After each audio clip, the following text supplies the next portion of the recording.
Alfonso Amos excelled in school, but didn't feel his parents noticed his accomplishments. His brother, who was always in trouble, got all the attention.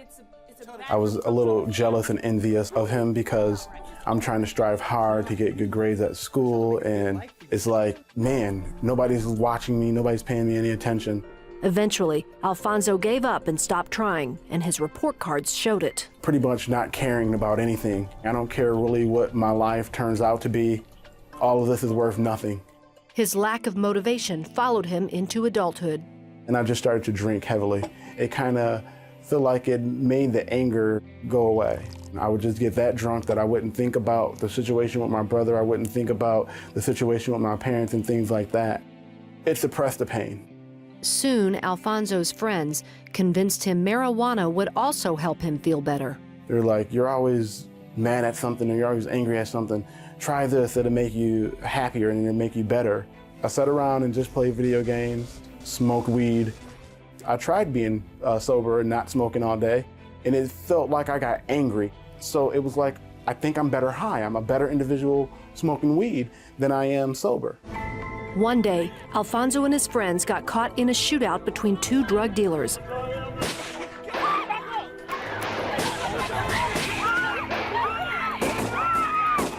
We started trying to duck and hide, and at that point I had realized that I had already been shot. I had been hit.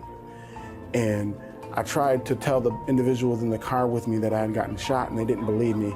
They said I was drunk and I was high and that I would be okay. And I feel the bullet go through my left shoulder, and nobody's listening to me. And I felt like I was slipping away.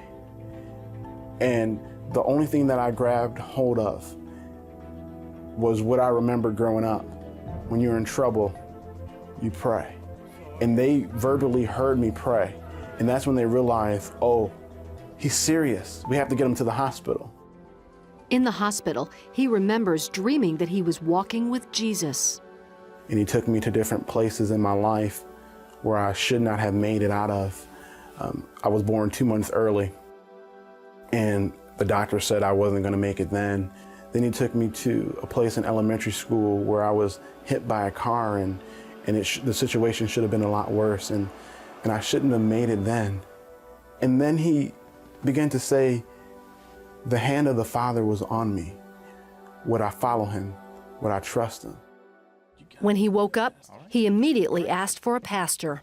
And I shared the dream that I had with him, and he began to share with me about God's grace and his mercy, and I still wasn't really sure what that all meant, but I did realize that God definitely intervened on my behalf. And I prayed and just asked Jesus to come into my heart.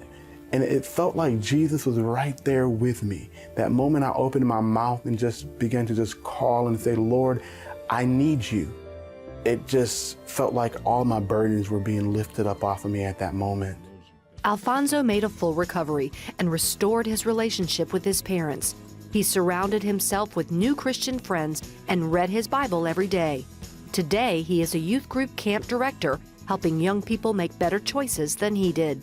I'm truly grateful for Jesus just being my all in all, and for just intervening in my life and ordering my footsteps. Because without him, I don't know where I would be.